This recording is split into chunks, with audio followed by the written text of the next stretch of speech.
Let's jump right into this explainer and unpack the RBI's wild, totally paradoxical FY26 bank fraud report. We're seeing a massive contradiction in India's banking sector right now. Way fewer crimes, but astronomically higher losses.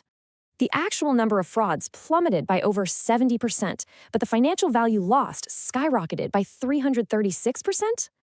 That brings the total fraud value for FY26 to a staggering 48,021 crore rupees, a complete 3-year high.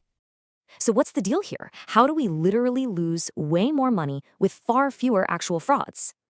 It all comes down to legacy cases, basically old, unresolved frauds making a sudden comeback on the books.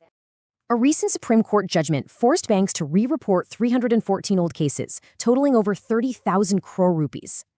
So rest assured, we aren't seeing some scary new crime wave. It's really just old accounting finally catching up. Okay, so where exactly did all this cash disappear to in the banking system? Let's break it down. The biggest culprit here is advances. That's basically just fancy banking jargon for loans given out to borrowers. In FY26, a massive 85.5% of all the fraud value was tied up purely in this advances category. That represents a whopping 40,774 crore rupees, lost almost entirely to cheating in corporate loans and advances. So who exactly took the hardest financial hit from all these massive loan frauds? Any guesses? Public sector banks bore the absolute brunt of the losses, accounting for almost 75% of the total fraud value. Interestingly, private banks reported more individual fraud cases, but the public lenders lost vastly more money per case. Now, what about us? Is your everyday digital money at risk with all these billions vanishing? Well, here's some genuinely awesome news for once. The volume of digital and internet payment fraud is practically plunging.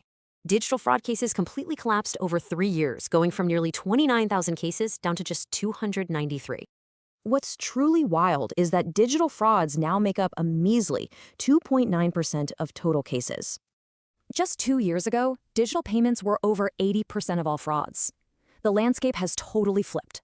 Financial losses from digital fraud shrank to just 29 crore rupees.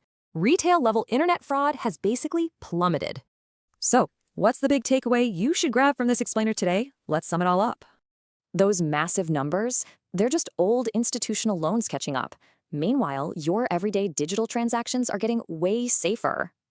With retail fraud shrinking so fast, here's the real question. Will regulators now clamp down entirely on corporate